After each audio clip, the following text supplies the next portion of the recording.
Cadbury Moro T20 world cup हंगामा presented by Sunsilk shine, brought to you by ज़मीन.com। हर पता हमें पता है, पावर्ड बाय डॉलिन्स, refreshed by Sprite and our cooling partner is स्पेल। मैं हूं आपकी होस्ट इस्मा असलम। स्टूडियो में हमें ज्वाइन किया है टू फॉर्मर स्किपर्स इंजमामुल हक एंड सलीम मलिक साहब ने।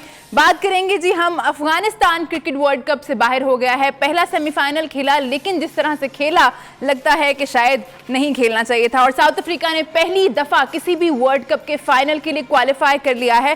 क्या शानदार क्लिनिकल विन मिली है साउथ अफ्रीका को। इससे पहले हम देखते थे कि हमेशा चौक कर जाते थे नॉकआउट्स में, लेकिन इस दफा ऐसा नहीं हुआ है। जैसे कि हम कह रहे थे शुरू से कि हिस्ट्री जो है वो खुद को रिपीट कर रही है। मैं चाहूंगी इंजी भाई की तरफ थ्रो करूं, क्योंकि इंजी भाई ने हमेशा कहा था जब से हम ये ट्रांसमिशन हमने शुरू की थी कि हिस्ट्री इस दफा रिपीट हो रही है, तो शायद हम देखेंगे साउथ अफ्रीका को बहुत बेहतरीन क्रिकेट खेलते हुए। मेरे ख्याल में अफगानिस्तान ने बहुत पुअर क्रिकेट खेल ली है। तो हम कल भी यही बात कर रहे थे कि जी वो हमला करेंगे साउथ अफ्रीकन्स उनके टॉप ऑर्डर्स पे, और वही हुआ। उन्होंने हमला किया कि जी जिस तरह ही दोनों वो आउट हुए हैं तो उसके बाद उनकी कहीं भी टीम स्टे नहीं कर सकी। उनका यही ख्याल था कि जी हम थोड़ा सा स्कोर करके ना अपनी बॉलिंग से इनको पकड़ लेंगे। उनको भी, साउथ अफ्रीकन्स को भी इस चीज़ का आइडिया था, तो उन्होंने इनको इतने रन ही नहीं करने दिए कि उनको भी आइडिया था कि जी अगर हम 2 विकेटें शुरू में ले गए तो फिर इनका मुश्किल हो जाएगा। लेकिन साउथ अफ्रीकन के बॉलर्स की कि जी तारीफ़ करनी चाहिए कि थ्रू आउट द टूर्नामेंट इन्होंने जो भी इनकी टीम ने, हालांकि इनकी टीम इतने अच्छे टच में नहीं थी। और मुझे आज भी ये लग रहा था कि अगर कहीं अगवानी अगर 100-125 रन कर जाते तो इस पिच पे इतना इजी नहीं होने थे ये स्कोर बनाने। तो लेकिन बॉलर्स को साउथ अफ्रीकन के क्रेडिट्स देना चाहिए कि जिस टाइम साउथ अफ्रीका भी 100 या 120 पे आउट हुई है, इन्होंने दूसरी टीम को कंटेन किया है। अब जरा अगला सेमीफाइनल है, ये अनबीटन है सोफा साउथ अफ्रीकन, और जो एक इंडिया वहाँ से है वो भी अनबीटन है। तो देखेंगे जी क्या इनका टाकरा होता है, या इंग्लैंड भी बहुत मजबूत टीम है। देखते हैं फाइनल में कौन आता है साउथ अफ्रीका के सामने। जैसे हम बात कर रहे हैं साउथ अफ्रीका वर्सेस अफगानिस्तान, इंजी भाई ने कहा कि बहुत ज़्यादा रन स्कोर नहीं किए। बहुत ज़्यादा का ये तो बहुत थोड़े हैं। लोएस्ट एवर टोटल जो है किसी भी टीम की तरफ से T20 में 56 रन ही स्कोर कर सकी अफगानिस्तान की टीम, और 11.5 ओवर्स खेल सकी। मतलब 1 घंटा भी आपकी पूरी टीम जो है सलीम भाई पिच पे नहीं टिक सकी। देखिए इसमें ना बहुत सारी चीज़ें हैं जो क्रिकेटिंग माइंड के साथ ताल्लुक़ रखती हैं। पहली बात तो ये कि ये विकेट जो बनाई गई थी ना, ये सोच के शायद ये बनाई गई थी कि अफ़गानिस्तान को इस पे बहुत फ़ायदा होएगा। चिट्टी विकेट थी। आप अगर देखें शुरू, मैंने सुबह थोड़ा मैच देखा, क्रैक्स नज़र आ रहे थे ना। ठीक है। तो वो उन्होंने टॉस जीत के बैटिंग इसी ऐसे नहीं की। टॉस जीत के इसलिए बैटिंग की थी कि सेकंड इनिंग में हमारा टर्न ज़्यादा होगा और हम उसमें इनको फंसा लेंगे। ठीक है। सेकंड जब विकेट बनती है ना तो कई दफ़ा आप मिस जज कर जाते हैं, क्योंकि वो थोड़ी सी हार्ड विकेट थी क्रैक से। जैसे ही मैच शुरू हुआ, पहले ओवर से आखिरी ओवर तक अगर आप देखें ना, फास्ट बॉलर के बॉल वेरी करता रहा। ठीक है। बॉल डबल पेस खेला। शुरू में जो ओपनर आउट हुआ, उस क्यों आउट, वो पहला जेन्युइन आउट हुआ कि उसको बाहर निकली, वो स्लिम मारी इंजी। उसके बाद पता क्या हुआ है, एक बॉल उसके मुंह के पास से जा रही थी और एक नीचे रह रही थी। सही है। बहुत ज़्यादा विकेट ने ना शुरू में अनइवन खेला। उसने महाराज से चांस लिया एक ओवर करवा के। मेरा ख्याल जो सबसे सेंसिबल काम उसने जो किया ना, वो ये किया कि उसको अगला ओवर करवाया नहीं उसने। मतलब वो सीधा थोड़ा सा करते थे, वहीं से वो खेलने की कोशिश कर रहे थे। बॉल अंदर आती, आप 3-4 बोल्ड हुए हैं सिर्फ इसी वजह से कि वो इतना डर के इंजी खेल रहे थे। विकेटें छोड़ी हैं। राशिद को अगर आउट देखो आप, उसने विकेट छोड़ दी। मतलब किसी बंदे ने फाइट करने की कोशिश नहीं की कि यार बॉल मैं आउट हो जाऊंगा ना। तो उसने इसलिए विकेट छोड़ी थी, वो जगह मेरे हाथ में ना लग जाए, मैं बॉलिंग के काबिल ही ना रहूं। तो जब फिर आप 150 ही नहीं कर पा रहे तो फिर हाथ फिर बैटिंग ही ना करने थे। मगर मैं आपको बताऊं, बहुत डरे हुए थे। किसी बैट्समैन ने कोई कोशिश नहीं की। अगर आप उनकी इनिंग भी देखते ना, तो उनकी इनिंग में भी पहले जो उसने ओवर्स किए हैं ना नवीन ने, पहले ओवर में उसने भी बोल्ड किया है। इतना बॉल ऊपर, अच्छा कोई बॉल उठा नहीं उनकी। इनको एडवांटेज ये था साउथ अफ्रीकन को, हाइट थी इनकी। बॉल पड़ने के बाद ना वो जो क्रैक्स पे जहाँ पड़ती थी ना, वो अपनी मर्जी से फिर जा रही थी। इनके बॉल बाउंस हुए हैं। जिम्बाब्वे के अगर आप इसके देखें ना अफगानिस्तान के, जी। इनके बॉल इतने वेरिएशन की है मगर सिर्फ नीचे रहे हैं, बहुत नीचे नीचे रहे हैं। सही है। इवन राशिद ने एक बॉल की वो बिल्कुल ही नीचे रह गई, उसने नीचे से खेली। तो अगर ये 100 कर जाते किसी तरह फाइट करके तो मैं बताऊं साउथ अफ्रीका के लिए बड़ा मुश्किल होना था। शुरू में उनको बड़ी मुश्किल हो रही थी। पहला जो स्पेल उन्होंने किया था जी, इतनी मुश्किल से वो सर्वाइव किया है कि बॉल इतना वेरी कर रहा था। मेरा ख्याल वो जब आउट हुए ना पहले 1-2 बीच में उन्होंने चलाने की कोशिश की, क्योंकि बॉल तो बैट पे आ ही नहीं रहा था, उनको समझ ही नहीं आ रही थी। वो चलाने गए हैं, बॉल ऊपर से निकल गई है। ठीक है, ठीक है। मारने गए, बॉल अंदर से निकल गई है। ठीक है जी। तो ये आपका वक्फा आ रहा है। मेरा वक्फा आ गया, सलीम भाई को समझ आ गई जी। हमने बात करनी है एडम मार्करम के इफेक्ट के बारे में भी। आप देख रहे हैं T20 वर्ल्ड कप हंगामा। ब्रेक पे जाने से पहले हम साउथ अफ्रीका की परफॉर्मेंस के बारे में बात कर रहे थे। इस परफॉर्मेंस का अगर हम जायजा लें तो एक चीज़ बहुत ही हमें वाज़े नज़र आती है जिसमें बेहतरी आई है, और वो है कप्तानी। एडम मार्करम जो है वो इस टूर्नामेंट में टीम साउथ अफ्रीका की कप्तानी कर रहे हैं, और अगर हम उनके पिछले एक्सपीरियंसेस को देखें तो भी बहुत ही अच्छे कप्तान साबित हुए हैं। अंडर 19 वर्ल्ड कप फाइनल जो कि दुबई में खेला गया था वो भी इनकी कप्तानी में ही साउथ अफ्रीका ने जीता था, और उसके बाद लास्ट ईयर जो ODI वर्ल्ड कप इंडिया में खेला गया था 2 मैचेस इनकी कप्तानी में साउथ अफ्रीका ने खेले थे और दोनों के दोनों मैचेस जीते थे। और इस टूर्नामेंट में 8 मैचेस खेल चुकी है टीम साउथ अफ्रीका और 8 के 8 जीते हैं। इंजी भाई, क्लियरली द डिफरेंस लगता है हमें, क्योंकि हमने देखा है इंडिविजुअल परफॉर्मेंसेस बॉलर्स की हमें दिखाई देती हैं बट बैटर्स की हमें दिखाई नहीं देती हैं इस टीम में। तो कप्तानी शायद वो वाहिद एक ऐसी चीज़ है जो इस टीम को इतना अच्छा बना रही है। नहीं, बिल्कुल सही है, क्योंकि मैंने पहले भी इस चीज़ का जिक्र किया था कि जो डिफरेंस है वो मार्करम की कैप्टनसी है। कि आप प्रेशर सूरत हाल में जिस टाइम कैप्टन की जो बॉडी लैंग्वेज नहीं गिरती ना, तो वो कभी कोच की, बाहर वाले की, किसी की भी बॉडी लैंग्वेज नहीं चलेगी, कप्तान की बॉडी लैंग्वेज चलेगी। ठीक है।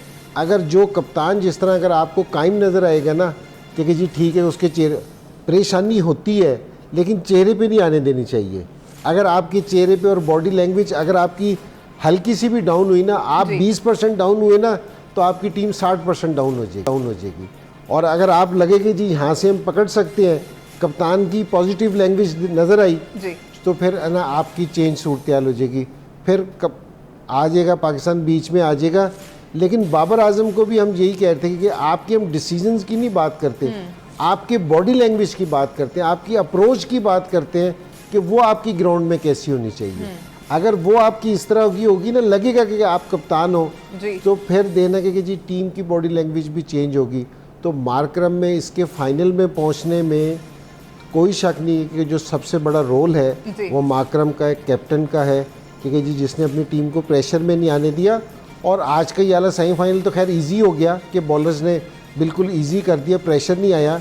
लेकिन जो पहले भी प्रेशर वाले मैच में थे उसमें भी इसकी बॉडी है ना, बॉडी लैंग्वेज बिल्कुल सही लग रही थी, ये कहीं भी घबराया हुआ नजर नहीं आया। तक जो है वो छोड़ नहीं रहे थे, और स्पेशली अगेंस्ट इंग्लैंड जब इनको 18 बॉलों पे इंग्लैंड को 25 चाहिए था और मोइन अली और वो दूसरे ये लिविंगस्टोन बैटिंग कर रहे थे, तो बिल्कुल वो सेट थे। एक 30 पे खेल रहा था, एक 35 पे खेल रहा था, दोनों सेट थे। वहाँ भी इसकी जो सी बॉडी लैंग्वेज थी ना वो डाउन नहीं नज़र आई थी, तो इसने भाग के पीछे जाके एक बड़ा ज़बरदस्त कैच पकड़ा था। सो मेरे ख्याल में कि जो डिफरेंस है वो साउथ अफ्रीका की टीम हमेशा से अच्छी हुई है, प्लेयर्स हमेशा से, लेकिन ये डिफरेंस है इनकी कैप्टनसी में कि जी मार्करम की जो कैप्टनसी है तो अप्रिशिएट करना चाहिए उसको। हमारे प्रोग्राम में सलीम भाई जो बातें हो रही हैं ना वो खिलाड़ियों तक भी पहुंच रही हैं। हम लोगों ने यहाँ इंडिया वर्सेस ऑस्ट्रेलिया मैच के बाद एक बात की थी जिसमें इनका था कि रिवर्स स्विंग इतनी जल्दी तो होता नहीं है, तो 15वें ओवर में कैसे रिवर्स स्विंग हो रहा है, वो भी अर्शदीप सिंह कैसे कर पा रहे हैं। इसलिए कि जी दिमाग तो हम ज़रा ज़रूर अपना खोल लेंगे।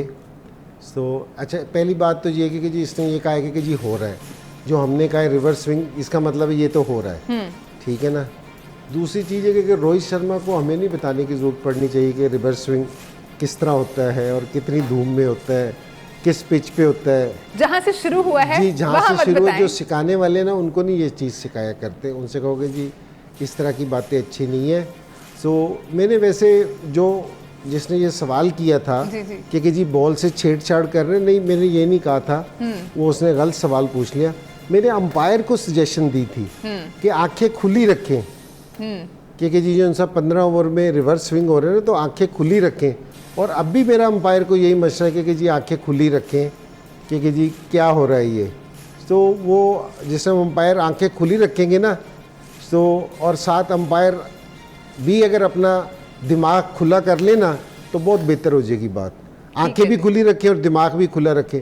वो तो सिर्फ दिमाग का कहना, मैं अंपायर से कह रहा हूँ कि अंपायर्स अपनी आंखें भी खुली रखें और दिमाग उनका खुद ब खुद खुल जाएगा जिससे उनकी आंखें खुलेंगी। सलीम भाई, रोहित शर्मा की जो एक्सप्लेनेशन है कंडीशंस को लेके, वेदर को लेके, इंजी भाई ने तो कहा हमें मत सिखाएं, आप क्या कहना चाहेंगे? देखिए, रोहित शर्मा को एक चीज़ रियलाइज़ करनी चाहिए कि कभी भी बॉल जितनी मर्जी बुरी कंडीशन हो, रिवर्स स्विंग नहीं हो सकता जब तक उसके साथ छेड़छाड़ ना की जाए। ठीक है, ये गलती हमारी है कि हमारे लोगों ने जाके वहाँ उनको सिखाया है। ब्लेम तो हमें उनको करना चाहिए। बहरहाल ये उसको सोचना चाहिए कि बॉल जितनी मर्जी धूप निकली हो और जितना मर्जी कंडीशन हो, जब तक आप एक साइड से बॉल को, जो रफ़ वाली साइड को नहीं छेड़ेंगे, उसको जिसको हम पंजाबी में कहते हैं बनाओगे नहीं, वो नहीं हो सकता। आप जो मर्ज़ी कर लें। तो ये दिमाग खोलने की, या वो इंजी ने तो ये बात की ही नहीं थी, इनको तो कहा ही नहीं था कि आपने ये क्या, उसने तो एम्पायर को सिर्फ कहा था। तो बात ये है कि ये हमें ना बताएं। सच्ची बात जो इंजी ने सच कहा है कि हमें पता है क्या होता है, क्योंकि हम इन्वेंटर हैं इस चीज़ के। ठीक है, तो आपको ड्राई कंडीशन से कभी बॉल रिवर्स स्विंग नहीं होएगा। हाँ, जितनी देर आप उसके साथ छेड़छाड़ नहीं करेंगे। तो ये बात तो ये है, छेड़छाड़ हुई है तो रिवर्स स्विंग शुरू हुआ ना। आप भी तो इतनी देर से बहुत बहुत बड़े नाम वाले प्लेयर आपके गुजरे हैं, उनसे तो रिवर्स स्विंग नहीं होती थी। वो तो इससे बुरी कंडीशन में, क्योंकि सारी ज़िंदगी तो आप स्पिनर्स के साथ अच्छा सलीम भाई, जितना मर्जी बॉल पुराना हो जाए, वो छेड़छाड़ के बगैर नहीं हो सकता रिवर्स? नहीं हो सकता। एक एवरेज रख लें हम कि इतने ओवर्स के बाद हो जाएगा। तो फिर मैं यही तो मैं कह रहा हूँ कि सारी ज़िंदगी स्पिनर्स के साथ खेले हैं जी, तो उनको तो मारी, जेड भाई वगैरह ने इतनी मारी थी, उसके बाद तो फिर रिवर्स स्विंग ऐसे फेंकने भी होना चाहिए था कि कंडीशन इतनी ख़राब। बात ये है कि जितनी देर आप एक साइड को ठीक है बनाएंगे नहीं बॉल को, बॉल रिवर्स स्विंग नहीं हो सकता। ठीक है जी। आप देख रहे हैं T20 वर्ल्ड कप हंगामा। आज हमने एक और चीज़ डिस्कस करनी है इंजी भाई से, क्योंकि इंजी भाई के नाम बहुत ज़्यादा आ रहे हैं इधर उधर। जो बातें यहाँ होती हैं और जो नहीं भी होती, उसमें भी इंजी भाई का नाम कहीं ना कहीं आ जाता है। उमर अकमल ने एक स्टेटमेंट दिया इंजी भाई, उन्होंने कहा है कि आपने उनको सिलेक्ट करके भेजा था चैंपियंस ट्रॉफी में, पर उनको वहाँ से वापस भेज दिया गया और वो उस टाइम के दौरान आपसे राब्ते में भी थे। आपको बताते थे कि उनके साथ वहाँ पे कोचिंग स्टाफ अच्छा सलूक नहीं कर रहा। तो कोई जवाब देना चाहेंगे आप? उन्होंने बताया नहीं है कि जी क्या अच्छा सलूक नहीं कर रहा, कोई खाना नहीं दे रहा था, कोई उनको ट्रेनिंग ही नहीं करने देते थे। उन्होंने कहा मुझे आने नहीं देते थे, कहते थे ट्रेनिंग नहीं करनी, आप जाएं साइड पे बैठिए। अच्छा, इस तरह की बातें उन्होंने कही हैं एक शो में। अच्छा, वैसे मैं ये बता दूं कि टूर पे कोई आदमी भी जाता है, शो में, उस शो का नाम कुछ मेरा ख्याल था वो ब्रेक की बात है। नहीं यार, वो अच्छा था, अच्छा था। जरा वो बता तो दे यार, वो जो इमरान डाइजेस्ट में आती होती थी, वो क्या, 3 औरतें 3 कहानियाँ। यार ये अच्छा लगा था। तो वो असल में मैं आपको ये बता रहा हूँ कि जो आदमी 16 में जाएगा ना, वो भी चीफ सेलेक्टर की मर्जी से जाएगा। ठीक है। जो वहाँ से वापसी आएगा ना, तो वो भी उसकी मर्जी से आएगा। तो उनके वापस आने में भी आपकी मर्जी? नहीं, वो मैं बताता हूँ ना अब आपको, क्योंकि जी सारी बात अब मुझे तो नहीं पता कि आप मेरे से सवाल कर रही हैं, कि मैं वो आपको बता देता हूँ कि यहाँ से इसका फ़िटनेस टेस्ट लिया था, मैंने खुद लिया था और इसकी फ़िटनेस बिल्कुल ठीक थी। सो वहाँ गया, वहाँ फ़िटनेस टेस्ट लिया, और ये नहीं है कि जी वो कोच लेता है फ़िटनेस टेस्ट, कोच भी खड़ा होता है, ठीक है, और ट्रेनर वगैरह लेते हैं सारी चीज़ें। तो वहाँ से फिर रिपोर्ट आती है हमारे पे, क्योंकि मैं तो पाकिस्तान में था, रिपोर्ट आती है जिसमें ये होता है कि आप कहते हो कि जी मेरे पास रिपोर्ट आई कि जी हमने इससे फ़िटनेस टेस्ट लिया था, ये बेचारा पास नहीं कर सका। ठीक है। सो अब क्योंकि हमारा रूल है ये, तो हम नहीं लेके जा सकते। सो मैंने कहा कि जी ठीक है, और ये पहली दफ़ा नहीं हुआ था, इससे पहले भी हुआ है, ये कोई ऐसी बात नहीं है कि जो फ़िटनेस टेस्ट जो मैंने खड़े होकर लिया था वो इसलिए लिया था कि ये पहले भी हो चुका था, और फिर मैंने कहा मैं ख़ुद देख के तो फिर मैंने इसको यहाँ से सेलेक्ट करके भेजा था कि मैंने कहा नहीं इसका फ़िटनेस टेस्ट ठीक है।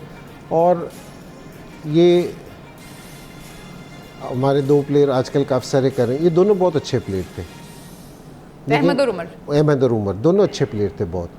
और मैं क्या, सॉरी मैं बात कर रही हूँ, क्या वजह हुई कि यहाँ से फिट गया और वहाँ जाके? नहीं, अब मैंने ये जिस टाइम वापसी आ गया उन्होंने भेजा, हमने कहा कि जी फिर वापसी भेजें, अगर जो रूल है तो नहीं भेजें। मैंने इससे पूछा कि मैंने कहा भाई क्या हुआ तुम्हारे साथ, कि जी क्यों तुम वहाँ जाके तूने फिटनेस टेस्ट क्यों नहीं पास किया जिस टाइम यहाँ था? क्योंकि मैंने जो इसका फ़िटनेस टेस्ट लिया था और वहाँ जाने में इसके 10 से 15 दिन थे। इसने कहा कि जी मेरी बेगम बीमार थी, वो हॉस्पिटल में थी, जो इसने मुझे रीज़न दी। मैं 10 से 12 दिन मेरे घर में और कोई नहीं था, तो मैं 10-12 दिन ट्रेनिंग नहीं कर सका था बिल्कुल भी, तो मेरी फ़िटनेस है ना उसकी वजह से ख़राब हो गई थी। तो मैंने कहा कि यार ये वाली बात तू जाने से पहले मुझे से भी कर सकता था, क्योंकि जी मेरे साथ ये वाला मसला है, ताकि मैं भी उनसे कोई बात करता। जी ठीक है। तो वहाँ उन्होंने इसका फ़िटनेस टेस्ट लिया, उन्होंने कहा कि जी आप टीम का हिस्सा उस टाइम बनोगे जिस टाइम आप ये क्लियर करोगे। तो ये बेचारा ना क्लियर नहीं कर सका था। तो वो मिकी आर्थर था वहाँ कोच, वहाँ सरफराज भी था, तो कप्तान भी होता है, क्योंकि ये नहीं है कि जी सिर्फ वो होता है, वो कप्तान भी देख रहा होता जी, है। जी। तो वो लोग थे, तो फिर उनकी रिपोर्ट आती है तो जिस पे ये होता है। तो ये कोई ऐसा वो नहीं है। मैं आपसे कहता कि ये दोनों प्लेयर अच्छे थे।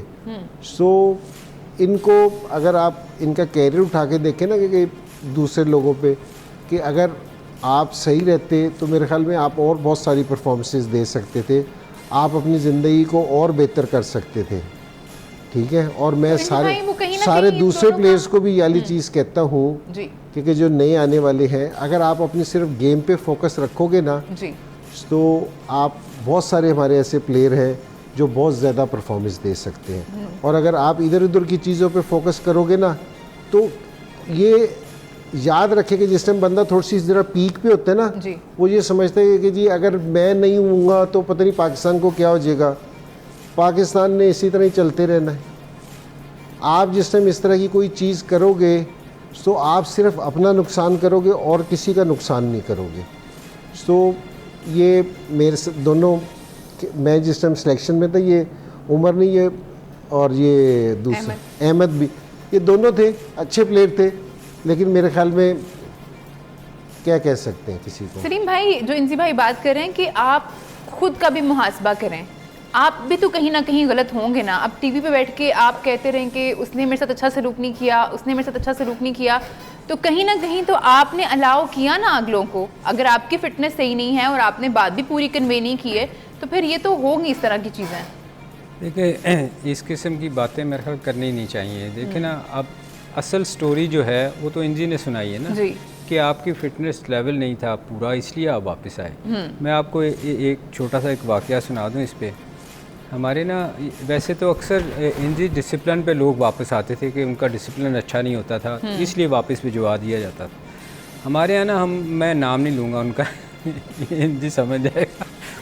हम ना ऑस्ट्रेलिया टूर पे थे, तो एक बंदे ने ना, उससे अच्छा नहीं हो रहा था, तो उसने स्किपर को कहा कि मैंने वापस जाना है। मैं कहा तू पागल हो गया, तू हमारा मेन बॉलर है, तू वापस नहीं जा सकता। उन्होंने कहा नहीं मेरी ये तो आपने क्लियर कर दिया कि बैट्समैन नहीं बॉलर था। स्पिनर था या फास्ट बॉलर था। वो अब आपका काम है ढूंढना। तो असल बात सुन ले, उसके बाद शुरू करते। इंजी उन्होंने कहा जी क्या उन्होंने कहा मेरी फैमिली प्रॉब्लम है। उन्होंने कहा जी क्या फैमिली प्रॉब्लम है? उन्होंने कहा मेरी वाइफ ने जिन चमड़ के, मैं जाना है वापस। और वो वापस आए, इंजी वापस आ गए। तो ये इस किस्म के इशू जो होते हैं ना, ये मेरा ख्याल मेंटली थोड़ा जो था ना, काउंसलिंग करने की ज़रूरत होती है इन ऐसे चीज़ों को, कि आप इस किस्म की बातें ना करें जो आपका ख़ुद का मजाक हो रहा है ना, कि आप आके जब आप क्रिकेट में नहीं होते तो फिर इस किस्म की स्टोरियाँ जो है ना वो अच्छी नहीं लगती। अच्छा ये होना चाहिए कि आप मेहनत करें, और अगर आपको क्रिटिसाइज़ कर रहा है, जैसे हम आप बैठ के यहाँ लोगों को, बहुत सारे लोगों की गलतियाँ बता रहे होते हैं ना, वो हो ही होती हैं, तो हम कहते हैं यार ये बेहतर करने की ज़रूरत है। तो आप हमें उसका जवाब अंदर जाके दो कि यार, या फिर सोचो कि यार ये वाकई ठीक कह रहे हैं कि नहीं कह रहे। अगर इंजी की उसको कह रहा है बाबर को कि यार ये तेरी कमज़ोर चीज़ है, इसको ठीक कर, कोई गलत बात तो नहीं है ना, तो आप उसको ठीक करो। या किसी की बैटिंग का हम नुक्स बता रहे हैं कि यार यहाँ गलतियाँ हो रही हैं, ये बंदा ठीक नहीं कर रहा, उसको तो उस पर काम करके हमें जवाब देना चाहिए, लो भाई मैंने कर दी ठीक। या सिलेक्टर को या कोई उसके साथ ज्यादती करता है तो उसका जवाब सबसे बेस्ट जवाब होता है कि आप अपनी परफॉर्मेंस दो, आप वहाँ जाके ग्राउंड में हमें जवाब दो। और क्रिटिसाइज में तो इसीलिए किया जा रहा है ना ताकि आप सीखें, बजाय आप वो 3 कहानियाँ शुरू कर दे, वो जो इंजी ने कहा 3 औरतें 3 कहानियाँ आगे स्टोरियाँ सुनानी, वो अच्छा नहीं लगता, वो आपके लिए भी अच्छा नहीं है, लोग आपका मजाक उड़ाते हैं। ठीक है जी, अनदर स्टिल कमिंग अप। आप देख रहे हैं T20 वर्ल्ड कप हंगामा। एक सेमीफाइनल सुबह पाकिस्तानी वक्त के मुताबिक 5:30 बजे खेला गया, जिसमें साउथ अफ्रीकन टीम जो है वो फातेह रही। दूसरा सेमीफाइनल पाकिस्तानी वक्त के मुताबिक 7:30 बजे खेला जाना है और ये खेला जाना है इंग्लैंड वर्सेस इंडिया। इंडिया जो है अब तक कोई मैच भी उन्होंने हारा नहीं है, बहुत ही शानदार परफॉर्मेंस रही है। अगर हम पिछले मैच की सलीम भाई बात करें तो बड़ा कॉन्फिडेंस भी आया होगा, जिस तरह की कन्विंसिंग विन उनको मिली। आपको क्या लगता है कौन सी टीम फेवरेट है इस सेमीफाइनल में, या दोनों टीम्स आपको लगता है कि एक जैसी ही हैं? देखिए मुझे तो दोनों टीमें बेहतर अच्छी लग रही हैं इस टूर्नामेंट में। ऑब्वियसली इंडिया को एज है कि वो पिछला मैच बहुत अच्छा खेले हैं, मगर प्रेशर भी उसी तरह होगा जैसे आपने अफ़गानिस्तान को देखा ही होगा कि क्या हाल हुआ है, थोड़ा सा प्रेशर पड़ा तो, मगर इंडिया उससे मुख्तलिफ टीम है, इसमें कोई शक नहीं कि प्रेशर होगा। मगर इसमें एक चीज़ जो आ रही है, जो बारिश का एलिमेंट आ रहा है, ये थोड़ा सा अभी तो बारिश नहीं हो रही है, अभी रुकी हुई है बारिश। अभी आप बता रही थी ना कि बारिश थोड़ी देर हो पहले, रही है, आधा घंटा पहले तो हम ये देख रहे थे, उसमें एडवांटेज देखें ना बहुत ज़्यादा इंडिया को है। अगर बारिश हो जाती है तो नुकसान तो इंग्लैंड का होएगा ना कि वो बाहर हो सकती है। तो हमारी दुआ है पहले तो ये है कि मैच होना चाहिए, ताकि किसी को ये ना रहे कि यार मैं बारिश की वजह से बाहर हो गया। और फिर इसमें सेकंड टॉस जीत के कोशिश यही करेंगे कि वो सेकंड बैटिंग करने की कोशिश करें। अगर बारिश हो जाती है तो कम ओवर रहते हैं जी, तो ताकि उनको चेज़ करने का मौका मिले। मगर इसमें जो टीमों का ताल्लुक है ना, टीमें दोनों ही बैलेंस हैं और मुझे पर्सनली इंग्लैंड बेहतर लग रही है कि वो नीचे से आई है, इंडिया मैच कोई नहीं हारा हुआ, तो ये उनके लिए मे भी आज कोई बुरा दिन ना हो, ठीक है, मगर मेरे ख्याल में इंग्लैंड मुझे बेहतर लगती है। ठीक है जी, ये रिजर्व डे नहीं है कोई भी इस मैच के लिए, और इस मैच का नतीजा हासिल करने के लिए 10-10 ओवर्स दोनों टीम्स का खेलना ज़रूरी है। इंजी भाई, व्हाट डू यू थिंक, कौन सी टीम को थोड़ा सा एज है इस मैच में? नहीं देखिए, यहाँ की जिस टाइम भी पीछे स्पिनिंग होंगी ना जी, तो फिर इंडिया को एज हो जाएगा। ठीक है, ठीक है ना, क्योंकि वो स्पिनर्स को खेलते भी अच्छा है, उनके पास स्पिनर्स की एक लॉट भी है जो बड़ा अच्छा परफॉर्म कर रही है। और जहाँ लो स्कोरिंग गेम हो रही हो ना जी, और जिस टीम की बॉलिंग यूनिट अच्छी बॉलिंग कर रही है तो मेरे ख्याल में उस टीम को ज़्यादा एडवांटेज होता है। ठीक है, तो इंडिया की बैटिंग से ज़्यादा मैं इस चीज़ पे हूँ कि इनका जो बॉलिंग यूनिट है ना, जिस तरह साउथ अफ्रीका का भी है ना बॉलिंग यूनिट है ना, बड़ा अच्छा परफॉर्म कर रहा था। क्योंकि जी हालांकि साउथ अफ्रीका की बैटिंग ने नहीं परफॉर्म इतना अच्छा किया जितना बॉलिंग इन पिचेस पे ना, अगर आपका बॉलिंग का यूनिट मजबूत होगा ना तो वो आपको आगे ले आएगा। इसी तरह इंडिया का जिस तरह बुमराह बड़ी अच्छी बॉलिंग कर रहा है, सारे दूसरे बड़ी अच्छी बॉलिंग कर रहे हैं, रिवर्स स्विंग भी हो रहा है और सारी चीज़ें 15वें ओवर में हो रहा है और स्पिनर्स भी है। आज जरा मुश्किल होगा, धूप नहीं निकलेगी तो वो मुश्किल हो जाएगी, रिवर्स स्विंग मुश्किल हो जाएगी। लेकिन मेरे ख्याल में इंडिया को मैं ज़्यादा वो कंसीडर कर रहा हूँ कि जी इनकी थोड़ी बेहतर साइड है। दो चीज़ें हो सकती हैं इंजी, जो आप पिछले अफगानिस्तान के खिलाफ उन्होंने कोशिश करके मेरे ख्याल देख ली है, स्पिन विकेट बना के, तो वो नुकसान भी हो सकता है, फास्ट बॉलर को फ़ायदा भी हो सकता है, अनइवन भी जा सकती है, तो ये इंडिया को अब इस पे भी देखना होगा। ठीक है जी, सलीम भाई बहुत शुक्रिया आपका, इंजी भाई आपका बहुत शुक्रिया, आप लोगों का बहुत शुक्रिया प्रोग्राम में हमारे साथ दे रहे हैं। आपसे मुलाकात होगी रात 11:03 पर। अपना बहुत ख्याल रखिए, अल्लाह हाफिज़।